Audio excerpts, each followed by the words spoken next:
Hey, good morning, everybody. I am so excited today, and here's why. I know you're not used to seeing Let's Talk About It twice a month, but this month you're going to because we are introducing a brand new show. And you're going to know, some of you are going to know these two hosts, and we're going to talk to them in a minute. But for now, I want you to know and get excited about Let's Go Outside. Okay. Hi, Carol. Good morning. How are you? I'm very well. How are you? This is Carol Phillips. Many of you know her. If you don't, you're going to be excited to get to know her. And we have, as our other co-host, John Nuttall. And nobody knows Big John, do you? Do you know Big John? Oh, come on. Everybody knows Big John. Two or three people know me. Absolutely.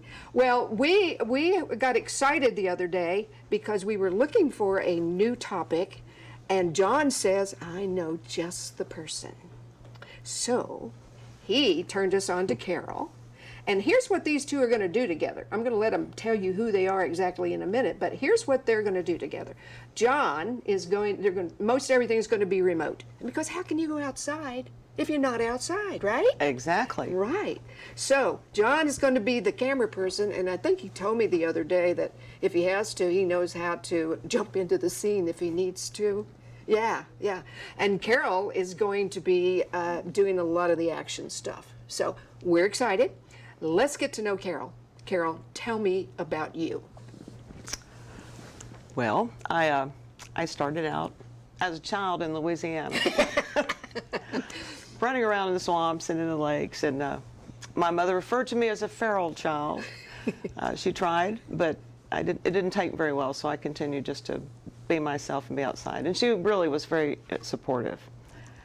But over the course of time, I had the opportunity to become a park ranger, a law enforcement park ranger, and a naturalist park ranger at the same time. Wow. The park that I worked in was 4,000 acres of lake, about 4,000 acres of recreational area, but it was also a wildlife refuge. So I was able to protect a lot of people, a lot of resources, and a lot of animals, but also teach our guests about the animals, take them on hikes, explain flora, fauna, teach them to canoe, to fly fish, to look at birds. Many of them were from the city, so they didn't have a lot of knowledge about things. Mm-hmm. And so that had a lot of opportunity for me to learn and grow as a naturalist person. I had a lot of training. Mm-hmm. I had to successfully go to and complete law enforcement training for the state of Louisiana. So I had to go to the Law Enforcement Academy and become post-certified annually as well. And I also took a lot of training in search and rescue, woodland firefighting, and I was also a first responder because we were about 30 miles from the nearest town. Mm. So we were fairly remote. So we had a lot of hands-on activities with that. But also, as a naturalist, I was trained by the National Association of Interpretation to develop programs unique and specific to my park, my area, and implemented those programs with large groups, small groups of people, kid activities. We have a lot of those, and we're going to have episodes of kid activities as well to further inform them about nature. And I've always been very passionate about nature. Mm-hmm. I have done, I think, some really fun and unique things and that were kind of adventurous. Like? Almost dangerous. Like? Well, like in 1977, I climbed Mount McKinley, which was an experience, being from Louisiana for sure, dealing with snow and ice and all. So that was certainly a growing and learning experience with that. My mother died in 2014, so in 2015, after taking care of her for several years, I decided to jump back into adventure activities, and I canoed part of the Amazon River, which was quite fun as well, and really a challenge. Was it dangerous? There were elements of danger. It was insects were dangerous, plants were dangerous, but we kind of have those elements in the United States as well. But there were still tribes that were very remote that would come and look at us. And you could be looking at a tribal member on the side of the river, and then they weren't there, but you didn't see them move. It was amazing. But a very positive experience. Nobody tried to get us. So what I hear you say is you're a little bit crazy, but you're not stupid. Thank you. I like that. Dangerous is fine, but you're not stupid when it comes to things like that. But I like adrenaline. A little bit of adrenaline is a good thing. Absolutely, it is. And then you have we're going to really get into this later, but you are a fly fisherman on 5 continents. Is that right? I have fly fished 5 continents. Okay. I've fly fished all my life. I got my first fly rod when I was about 5 from my grandfather, and my first fly reel, and I still have both of them. And I've taught fly casting. I'm a certified fly casting instructor, and I've taught fly fishing for, well, I'd give away my age, but let's just say many decades. Not centuries, just decades. I gotcha. So your buddy over here, John Nuttall. Oh my goodness, I know you are and Carol plays golf too, by the way. All right? Play at it. You do. John, give everybody the elevator speech on who John Nuttall is. Well, I don't have quite the background that Carol has outside, but I grew up in Arizona. Not a lot of anything in Arizona but desert at that time. In the certain circles in Arizona, I'm quite famous as a football player. I was an All-American football player in college and did a little bit of that stuff after I got out of college. Fortunately, I realized what a stupid mistake that would be to do that and didn't get myself really beat up. I spent most of my business life, I managed car businesses and other sales organizations. And what most people that stand out there will know me for is pictures I take and stories I tell people on different things with pictures and videos.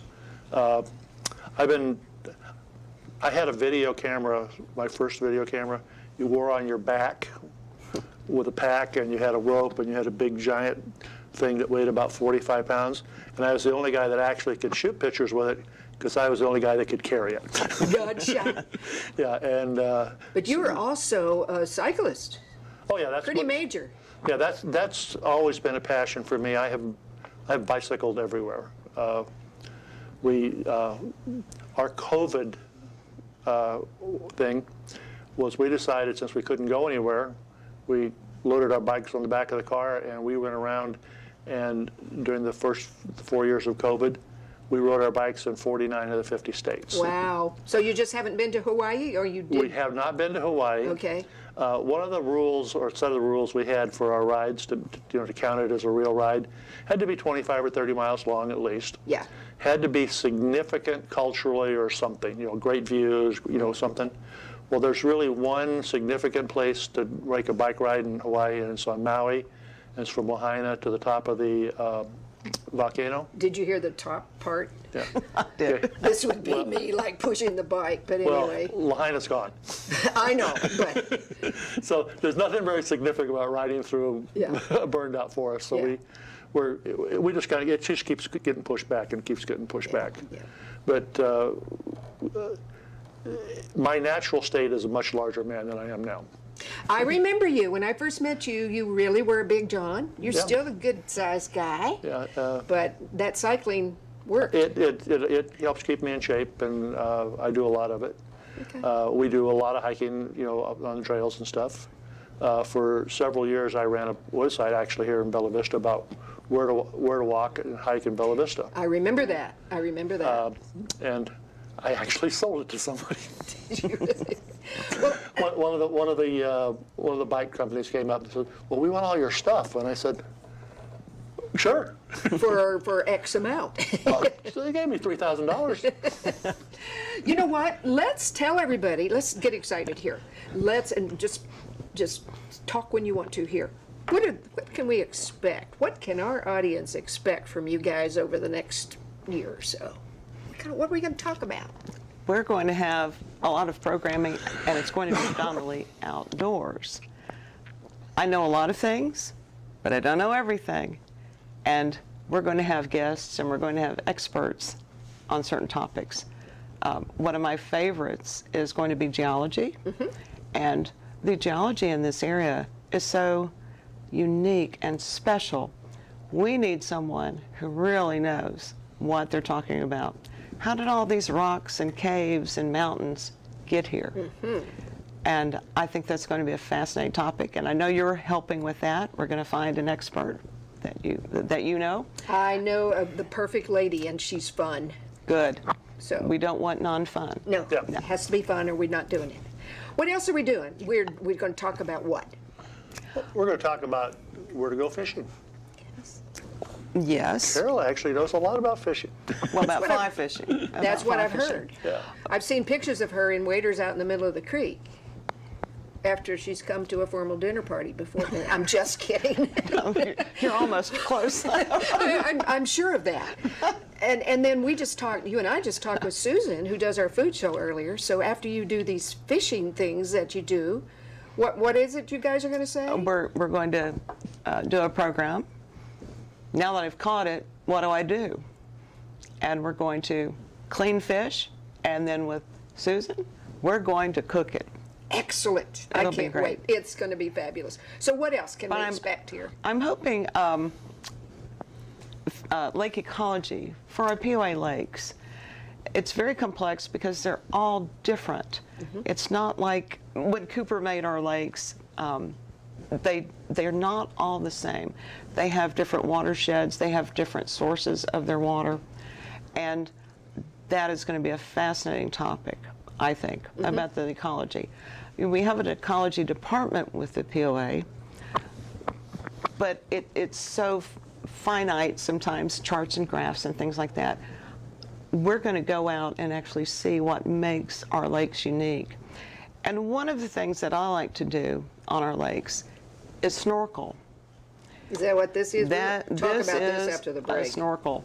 And It looks more like something from outer space to me. well, it's the modern day version Okay. of going snorkeling. It's very user friendly. There are different brands. I'm not endorsing any particular brand, but it's all inclusive and it's very easy. You don't have to worry about holding your nose or anything like that. So we'll talk about birds. We'll talk about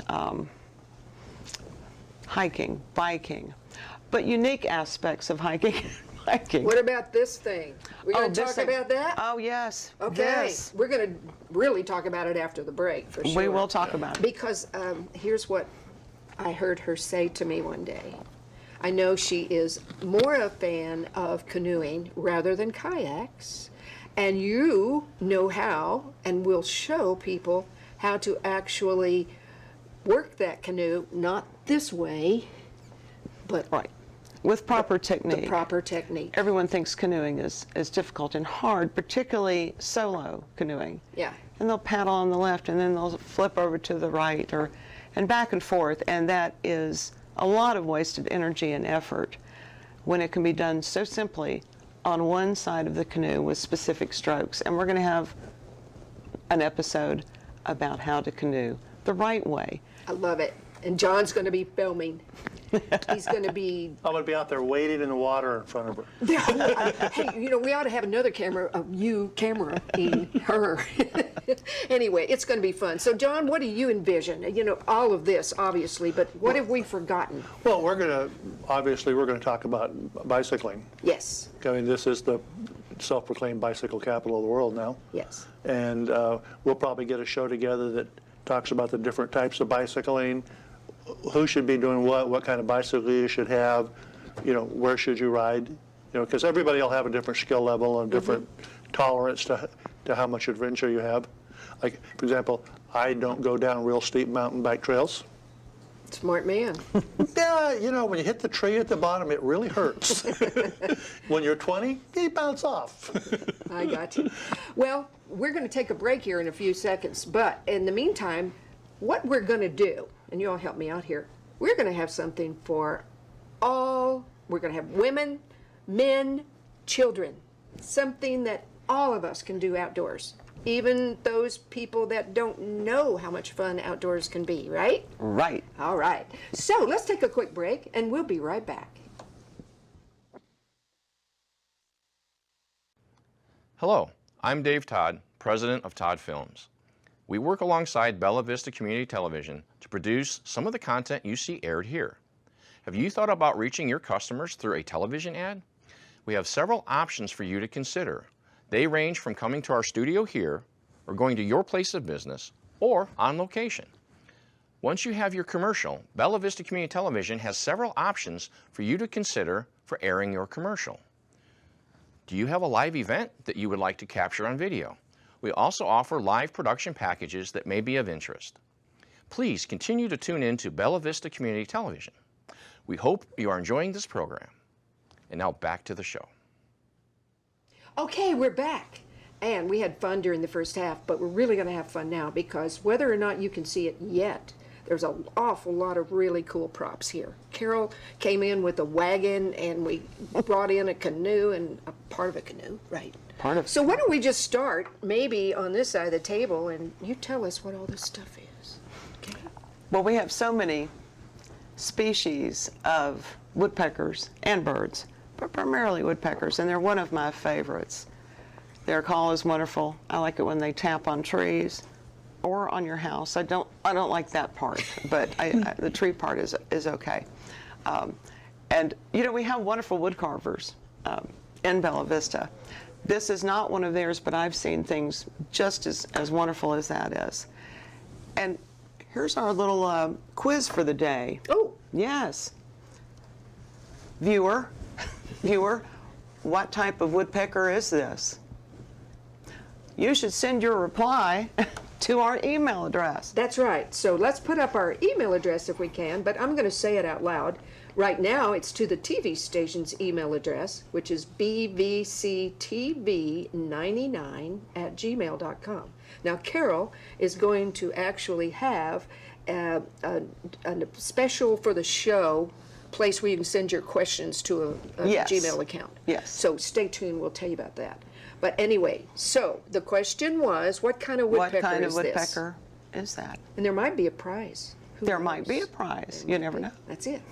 So what have we got underneath? You've got a nice book on birds, the Arkansas birds. Well, when I moved to Arkansas, John can hold it up for us. thank you, John. The birds in Arkansas are somewhat different from Louisiana. Not entirely, but somewhat. And so I got this book so I could learn more about the birds in our particular area.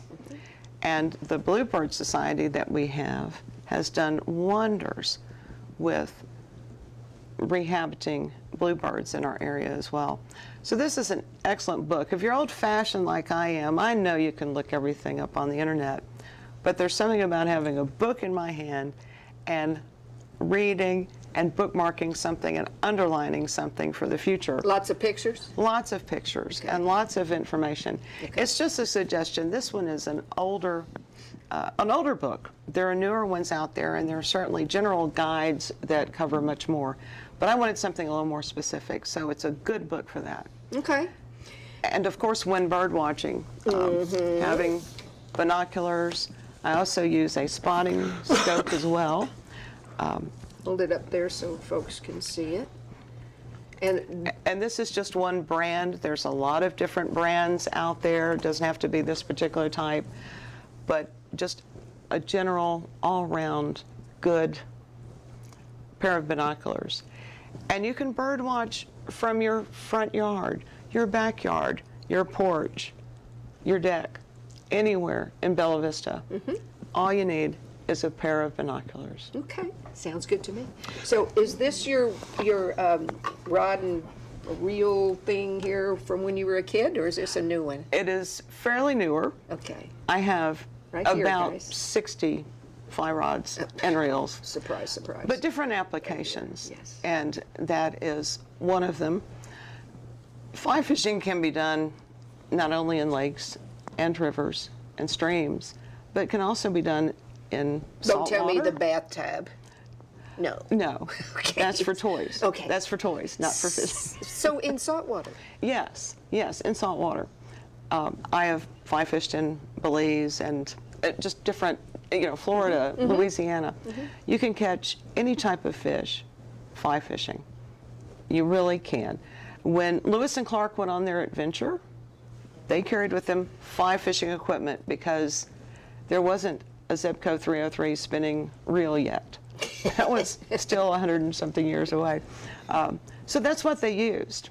And you can certainly do it from a boat. I do it on our lakes from my canoe, one of my canoes, and it works fabulously for that. So Did you catch this guy? yes. You did.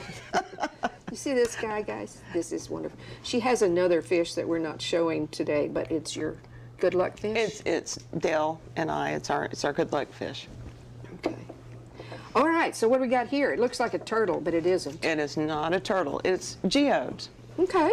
and they are from our property in Bella Vista. Can we get this guy? Oh, there we go. Leave my hands out of the way. All right. Tell us about that. Well, that's what our geologist is going to tell us. Absolutely. But this is actually right from your backyard. Yes. Okay. Yes. Okay. Good. So that's coming up. But all of our rocks in Bella Vista are so interesting. They're so varied. You can see fossilization in them and all. And I'm going to leave that to an actual expert. But I do know those are geodes. Okay. Not a turtle. Not a turtle. Okay. Talk about this. Show this. This is a modern type of all-inclusive snorkel. If you've never been snorkeling on any of our lakes, it is a wonderful thing to do. Can you see? You can, depending on the time of year. Sometimes our lakes are more cloudy, have more sediment than other times of the year. But regardless, to be able to snorkel and look down and see fish, crustaceans, insect life, all the things that we can't see on the surface, it's absolutely, you think you're on another planet, but you're not, of course. But this is something, particularly the all-inclusive type, is much better than the old type where you had just a mask and then a thing you stuck in your mouth and you had to make sure you didn't breathe through your nose. With this, you can breathe normally. It's amazing. Okay. And I love doing it. I can tell. And what is this, besides to smack me when I say the wrong thing? Well, this is a net to catch fish with. Okay. I mainly use this for trout whenever I'm going to release them, but there are other nets. Okay, let's see if let I can me grab this one. move. See if you can grab it. I'll hold this. I'll put this back. This is a That's net. the big fish. This is a big net, but this is one that I use when I'm canoeing on our lakes and want to catch fish, bring in a bass, or I've even caught carp before fly fishing. Not really what I seek to do, but since we do want them removed from our lakes now, in the future when I catch carp, I will definitely take care of them. And we're going to talk more about that when we do the lakes thing. Yes, indeed. Yes, indeed. But this has a very long handle so I can reach into the water and get my bass, or mainly a bass. Well, let's talk about this. What is this, a quarter of a canoe? This is a quarter of a canoe. Right here, guys. When a canoe is unfortunately damaged and may not have much life left, and you look at it and you think, I think part of that could be saved, and as a decorative item. So it lives in my house.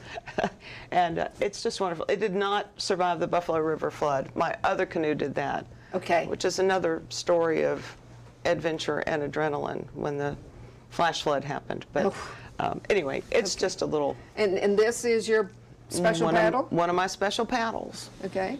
There are paddles for every situation when canoeing. And we're going to go over that with our Can You Canoe? Can You Canoe? Can I You like Canoe it. episode. Gotcha. Okay. And you've got some hiking gear here. Looks like we've got some hiking poles or ski poles or something. They are hiking poles. I, not too many years ago, climbed in the Andes mountains, and these were very handy for that. But you know, around here, we have so many good woodworkers who make hiking sticks. And there is nothing wrong with this at all, particularly one that's handcrafted by a local craftsperson. Absolutely, absolutely. John, do you use those when you hike? Or things like that? I generally carry them with me, Yeah, in case. just make sure that I have them. The idea, the pole gives you a hand when you need a guardrail Gotcha. or a handrail. Yeah, and since I look at the world in a little different perspective than you guys do, because I usually look at it through a little tiny square lens, and I bird watch with a camera. I bet you do. And when I hike, I spend half of my time standing there looking at something, taking a picture of it. I Because understand. for me, the object is to be able to tell a story about what happened. That's right. And you need, the pictures have to go down some line, so. We just have a few minutes left, but I want, please, Carol, tell us the story about Polly. This is Polly, right? That's not Polly, that's Carol. This is me. Yes. Tell us the story about Polly. Well, I was a wildlife rehabilitator when I was a park ranger, and injured animals. I had a building where I would rehabilitate animals, and Polly was one of the animals that came in who, she had been orphaned, and brought her in, raised her, and she went to schools, and kids would come see her, and she was a very, very wonderful, wonderful pet, so to speak. I don't want to technically say pet, that's probably not correct, but she did a lot of good and did a lot of programs for kids and adults as well. Possums are a wonderful animal to have around your house in Bella Vista. Yes. People complain about them, No. but honestly, they don't carry disease. They are good removers of, as we call them, bad snakes, poisonous snakes. They're immune to venom. They cannot get, if they get bit by a snake, it won't bother them in the slightest.